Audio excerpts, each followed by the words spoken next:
کئی احادیث اس میں ویسے تو گواہ ہیں۔ ایک حدیث حوالے کے طور پہ آپ کے گوش گزار کرتا ہوں، نبی مکرم رسول محتشم صلی اللہ علیہ وآلہ وسلم کے پیارے صحابی،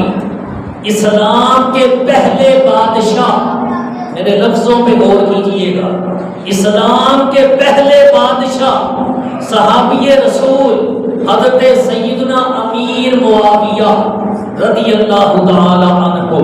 یہ اسلام کے پہلے بادشاہ ہیں۔ ان سے پہلے خلافت چل رہی تھی۔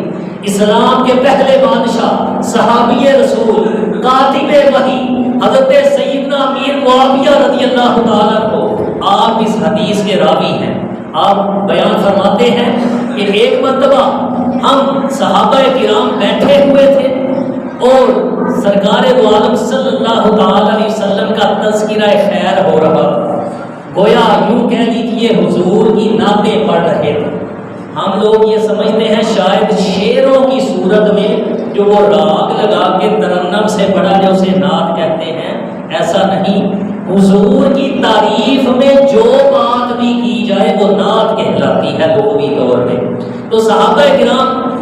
بیٹھے ہوئے تھے حلقہ لگا کے، حضرت امیر معاویہ فرماتے ہیں حضور کا تذکرہ ہو رہا تھا، اتنے میں نبی پاک صلی اللہ تعالی علیہ وآلہ وسلم اپنا چاند سا چہرہ چمکاتے ہوئے حضور خود بھی نفس نفیس تشریف لے آئے۔ حضور آئے، اپنے غلاموں کی طرف دیکھا، حضور مسکرائے، غلاموں کے دل اور کھل گئے، جان میں اور جان آ گئی۔ سرکار دو عالم صلی اللہ تعالی علیہ وسلم نے لبہائے مبارکہ کو جنبش دی، حضور کے مبارک لب ہلے،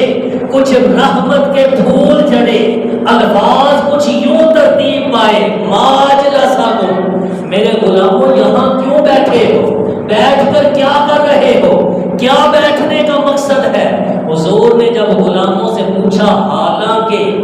نبی پاک صلی اللہ تعالی علیہ وسلم جانتے تھے کہ میرے غلام یہاں پہ کیوں بیٹھے ہیں، کیا کر رہے ہیں، لیکن میرے اور آپ تک یہ حدیث پہنچانی تھی، اس کا وسیلہ بنانا تھا۔ ان سے صحابہ سے حضور نے سوال کیا، ما اجلسکم، کیوں بیٹھے ہو یہاں پہ، کیا کر رہے ہو؟ صحابہ عرض کرنے لگے، یا رسول اللہ صلی اللہ علیہ وسلم، جلسنا، حضور ہم یہاں پر بیٹھے ہوئے ہیں اس لیے کہ ندعو اللہ و نحمدہ،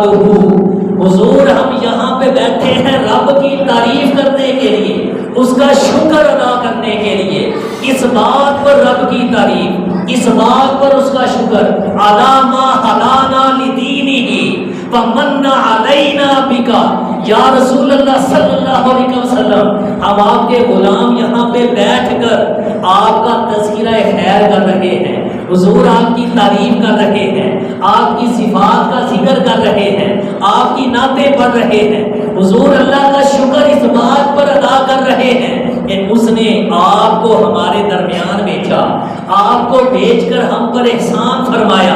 آپ کی برکت سے ہمیں اس دین کی سمجھ عطا فرمائی، یہ دین اسلام کا ہمیں حقدار بنایا۔ یا رسول اللہ صلی اللہ علیہ وسلم، اس بات پر رب کا شکر ادا کرتے ہوئے، آپ کی تعریف و توصیف کرتے ہوئے ہم یہاں پہ جمع ہیں۔ میرے اور آپ کے آقا صلی اللہ تعالی علیہ وسلم نے صحابہ کرام علیہ رضوان سے ارشاد فرمایا، صحابہ کیا یہ سچ بات ہے؟ حضور واقعی سچ ہے، ہم سے قسم لے لیجیے۔ ارشاد فرمایا، کیا تم قسم کھا سکتے ہو؟ جی یا رسول اللہ صلی اللہ علیہ وسلم، ہم قسم کھاتے ہیں کہ واقعی ہم اسی لیے بیٹھے ہوئے تھے، آپ کا ہی تذکرہ ہو رہا تھا، آپ کی ہی نعتیں پڑھی جا رہی تھی، دوسرے لفظوں میں یوں کہہ لیجیے حضور آپ کا ہی میلاد منا رہے تھے، بیٹھ کر آپ کا میلاد منا رہے تھے، آپ کا تذکرہ خیر ہو رہا تھا، ہم قسم کھاتے ہیں اس پہ۔ میرے آقا صلی اللہ تعالی علیہ وسلم نے ارشاد فرمایا کہ میں نے قسم اس لیے نہیں اٹھوائی کہ مجھے کوئی شک تھا کہ تم کوئی جھوٹ بول رہے ہوگے، ایسا نہیں ہے، بلکہ قسم اس لیے اٹھوائی ہے کہ دنیا والوں کو پتہ چل جائے اس بات کی اہمیت کتنی ہے،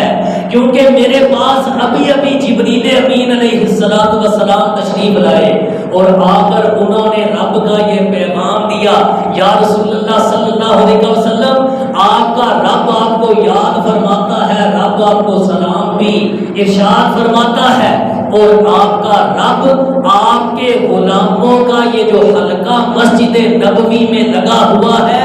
یہ بیٹھ کر جو کام کر رہے ہیں، آپ کے رب کو ان کا یہ کام اتنا پسند آ رہا ہے کہ رب تعالیٰ فرشتوں کو مخاطب فرما کے،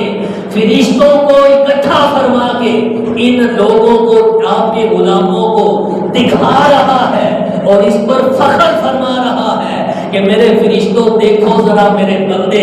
یہ مسجد نبوی کے فرش پر بیٹھ کر کتنا عظیم کام کر رہے ہیں، میرے محبوب کا میلاد منا رہے ہیں، میرے محبوب کی آمد کا تذکرہ کر رہے ہیں، اس پر میرا شکر ادا کر رہے ہیں۔ رب فرشتوں کے آگے فخر فرما رہا ہے۔ اللہ اکبر! جس محبوب کے صحابہ اس محبوب کی آمد کا تذکرہ کریں اکٹھے ہو کر، میلاد کی صورت میں، گویا کہ میلاد کی محفل میں جمع ہو، میلاد منائیں، وہ رب اس پر اتنا راضی ہو کہ فرشتوں کے سامنے فخر فرمائے۔ یہ میلاد منانا کتنا عظیم کام ہوگا، یہ آپ اس بات سے اندازہ کر لیجئے۔ میلاد منانا کہاں لکھا ہے یہ میں بتلا رہا تھا، قرآن کی 27 آیتوں کے اندر، مختلف حدیثوں کے اندر، جس میں سے ایک حدیث یہ میں نے عرض کی